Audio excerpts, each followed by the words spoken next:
Okay mga kadayway, so welcome back naman sa aking panibagong video. Bali ngayon, meron tayong ayusin dito na portable speaker. Yung sira niya mga kadayway ay lumubog na yung kanyang charging port. So hindi na siya ma-charge, nalulubat na lang. Okay naman siya, gumagana siya. Ayan. So ang kaso nga lang, malulubat na dahil hindi siya ma-charge. So alam naman natin yung karamihan na nasisira dito sa ating mga itong speaker ay yung kanyang charging port. Ito yung charging port niya. So wala na siya, tanggal na sa loob. So ngayon, ang gagawin natin ay papalitan natin itong module natin at saka yung battery niya, palitan na rin natin para mas matagal siyang malubat. At ito yung female na DC port yung gagamitin natin para mas madali natin i-attach dito. So magbubutas lang tayo dyan para malagyan natin. So sa may mga speaker at sa may mga portable speaker dyan na ganito rin yung issue, so sundan nyo ito mga kadayway at siguradong may matutunan kayo dito at alam nyo kung paano siya ayusin. So umpisa na natin mga kadayway pagkatapos ng ating intro.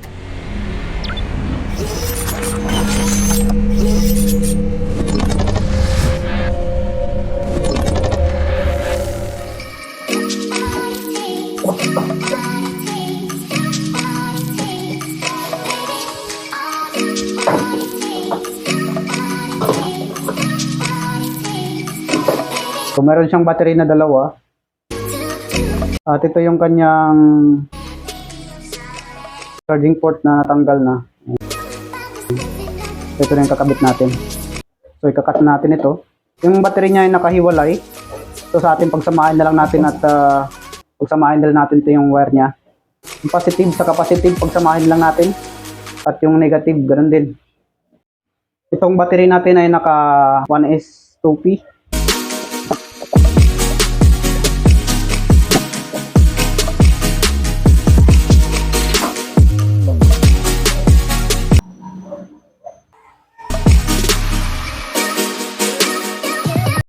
Connect muna natin yung ating BMS sa ating battery.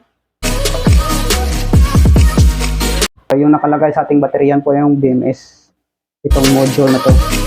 Yan po yung magkukontrol ng charge at discharge ng ating battery para hindi siya ma-drain at di rin siya ma-overcharge. So yan po yung trabaho ng ating BMS. So ito na po siya. Yung ginamit natin na BMS dito ay 1S BMS mga ka-DIY.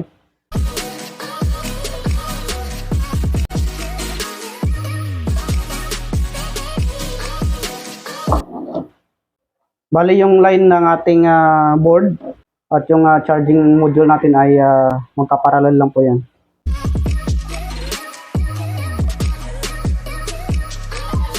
Try natin i-on.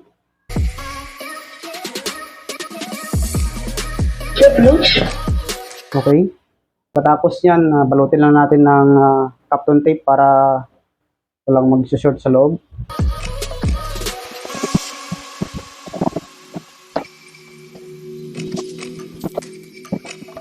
Sunod naman, para hindi na tayo maglagay nito sa labas, ito na lang yung gagamitin natin, yung ating female na DC port. Ito yung gagamitin natin na itatap natin dito.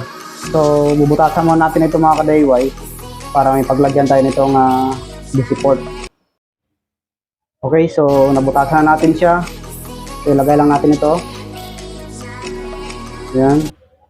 Tapos yung kanyang lock.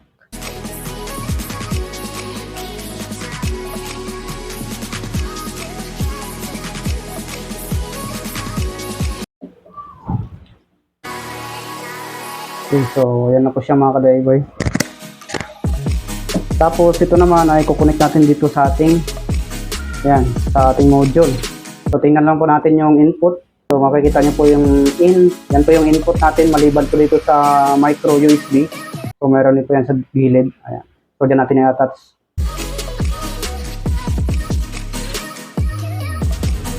So nakabit na natin. Try natin ngayon i-charge. Gamitin natin ng power bank.